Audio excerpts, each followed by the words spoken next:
पौराणिक मान्यताओं के अनुसार ऋषि और मुनियों ने क्रोध होने पर श्राप दिया है, लेकिन ऐसे कई श्राप महाभारत के काल में दिए गए थे और आज भी उनका असर धरती पर दिखाई देता है। पांडवों की पत्नी द्रौपदी का किरदार भी बहुत रोचक था। द्रौपदी को पांचाल राज्य नाम के आधार पर पांचाली भी कहा जाता है। द्रौपदी ने स्वयं रचाया था अपना स्वयंवर। उनकी शादी पांडवों के साथ हुई। इसके पीछे एक महत्वपूर्ण कथा है, लेकिन शादी के बाद उनके अनेकों शर्तों का पालन पांडवों को करना पड़ा। पूरे इतिहास में उनकी जैसी स्त्री नहीं हुई। महाकथा में द्रौपदी के साथ जितना अन्याय हुआ है उतना किसी के साथ नहीं हुआ। महाभारत में कई कथाएं प्रचलित हैं। आज उनमें से एक, द्रौपदी ने कुत्ते को क्यों श्राप दिया। जब अर्जुन द्रौपदी को स्वयंवर जीतकर उन्हें ब्याह कर कुटिया में लाए थे, तब अर्जुन ने कुंती से कहा कि माँ देखिए, हम आपके लिए क्या लाए हैं। तब कुंती ने बिना देखे ये कह दिया कि जो भी लाए हो पांचों भाई आपस में बराबर बराबर बांट लो।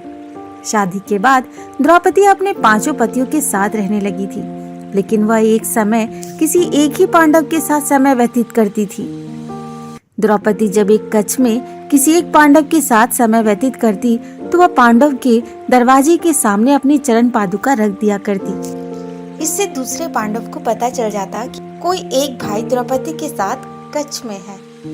लेकिन एक दिन ऐसी घटना हो गई कि दरवाजे के पास रखी चरण पादुका को कुत्ते अपने मुंह में उठाकर जंगल को ले गया।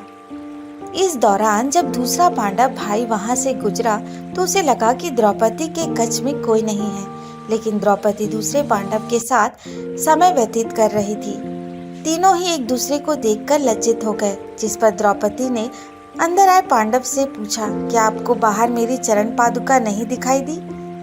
तब पांडव ने कहा कि नहीं, बाहर चरण पादुका नहीं थी, इसलिए मैं आपके कक्ष में आ गया। जब अर्जुन और भीम चरण पादुका ढूंढते हुए जंगल गए तो वहां उन्होंने देखा कि कुत्ते चरण पादुका से खेल रहे थे, जिससे क्रोधित होकर द्रौपदी ने कुत्ते को यह श्राप दिया कि जिस तरह से किसी ने मेरा सहवास देखा है, उसी तरह पूरी दुनिया तुम्हारा सहवास होते हुए देखेगी। तभी से कुत्ते खुले में ही सहवास करते हैं। दोस्तों, ऐसे और भी जानकारी प्राप्त करने के लिए मेरे चैनल को सब्सक्राइब करें, लाइक करें, शेयर करें। धन्यवाद।